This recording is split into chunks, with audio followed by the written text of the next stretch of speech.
Hello and welcome back. इस series के पिछले वीडियो में हमने सीखा था इलेक्ट्रिक करंट और उसके इफेक्ट के बारे में, सर्किट डायग्राम, पोटेंशियल डिफरेंस और heating effect of electric current के बारे में। अगर आपने वो वीडियो नहीं देखी है तो लिंक डिस्क्रिप्शन में। आज की वीडियो में हम समझने की कोशिश करेंगे application of heating effect of electric current के बारे में।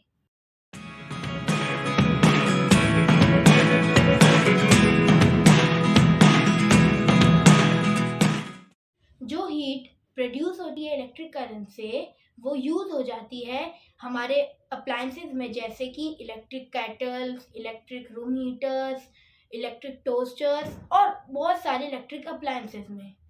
इसके अलावा ये इलेक्ट्रिक बल्ब और फ्यूज में भी यूज होती है।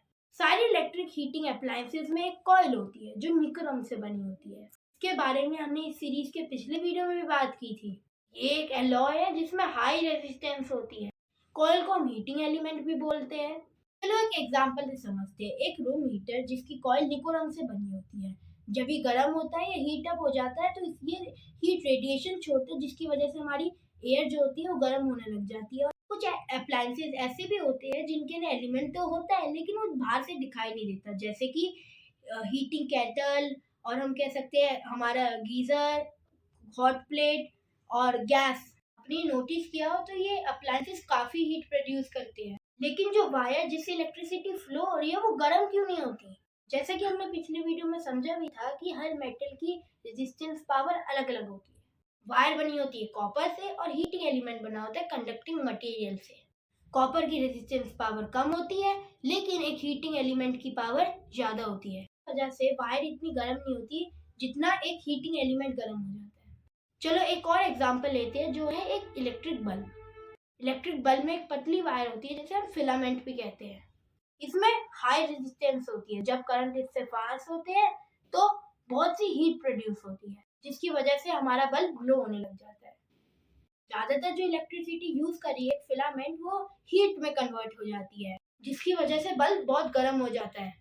फिलामेंट बल्ब का सबसे बड़ा ड्रॉबैक ये है कि जो इलेक्ट्रिसिटी वो लेता है उस ज्यादातर इलेक्ट्रिसिटी से तो हीट ही बन जाती है और जो बचती है उससे लाइट बनती है। इसकी वजह से काफी इलेक्ट्रिसिटी वेस्ट हो रही है और यह फेज आउट होते जा रहे हैं और कम देखने के लिए ही मिलते हैं। इस लॉस को मिनिमाइज करने के लिए CFL कॉम्पैक्ट फ्लोरेंस लैम्प की डिस्कवरी हुई। ये अब वाइडली यूज होने लगे और नॉर्मल बल्ब होल्डर में आसानी से फिक्स हो जाते थे। फ्लोरेंस ट्यूब लाइट और CFLs में फिलामेंट बिल्कुल नहीं होता था। इनका heating element mercury water vapour gaseous होता था। एक सब्सटेंस जिसे फोस्फोर कहते हैं वो ट्यूब के इनर ग्लास को कवर करता था। ये पाउडर की तरह होता था। जब मर्क्यूरी वेपर एक अल्ट्रावायलेट रेज एमिट करते थे तो क्या होता था, फोस्फोर जो एक पाउडर जैसा सब्सटेंस था वो उसे सोख कर व्हाइट लाइट को एमिट करता था। धीरे धीरे इन्हें और कॉम्पैक्ट बनाया गया जिससे ये और ड्यूरेबल और इजीली एक्सेसिबल हो सके। आजकल तो LED बहुत ज्यादा यूज होने लगी है, पर इसके बारे में हम किसी और वीडियो में डिटेल में बात करेंगे। अब बात करते हैं इलेक्ट्रिक फ्यूज के बारे में। इसका काम क्या होता है? इलेक्ट्रिक फ्यूज एक सेफ्टी डिवाइस की तरह काम करता है। ये आग लगने और जो डैमेज पहुंच सकता है इलेक्ट्रिक अप्लायंसेस को, उसको उससे बचाता है उन्हें। पिछले वीडियो में हमने समझा था कि एक इलेक्ट्रिक बल्ब फ्यूज कैसे होता है। अगर large flow of electric current उससे फ्लो हो जाते हैं तो वो फ्यूज हो जाता है। इलेक्ट्रिक करंट को एक लिमिट तक कंट्रोल करने के लिए फ्यूज का इस्तेमाल होता है। क्या होता है अगर इलेक्ट्रिक सर्किट में कभी शॉर्ट सर्किट हो जाए? शॉर्ट सर्किट मतलब लाइक पॉजिटिव टर्मिनल और नेगेटिव टर्मिनल, जिसके बारे में हमने पिछले वीडियो में भी जाना था। उससे वो दोनों टर्मिनल की जो वायर्स है एक दूसरे के कांटेक्ट में आ जाए तो क्या होता है, उस कांटेक्ट की वजह से एकदम से फायर लगने का और डैमेज से अप्लायंसेस को डैमेज पहुंच सकता है। इसको रोकने के लिए एक इलेक्ट्रिक फ्यूज का ये काम होता है। ये heating effect of electric current के प्रिंसिपल पर चलता है। अब ये होता कैसा है या दिखता कैसा है? एक इलेक्ट्रिक फ्यूज छोटी और पतली कॉपर की वायर होती है। फ्यूज की वायर का रेजिस्टेंस बाकी सर्किट की वायरिंग से सबसे ज्यादा होता है। उसका लो मेल्टिंग पॉइंट होता है।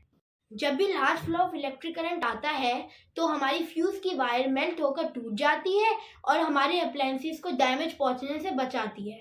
कुछ महंगे अप्लायंसेस जैसे रेफ्रिजरेटर्स और टीवी सेट्स के खुद के फ्यूज होते हैं जिससे वो इलेक्ट्रिक करंट के ज़्यादा फ्लो से बच सके।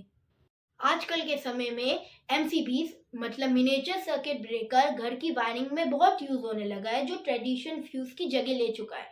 इसकी एक खासियत होती है कि जब भी large flow of electric current flow होता है तो ये खुद ही बंद हो जाता है। इस सीरीज के अगले वीडियो में हम जानेंगे magnetic effect of electric current के बारे में। इस सीरीज की पहली वीडियो का लिंक डिस्क्रिप्शन में है, चेक करके जरूर देख लेना।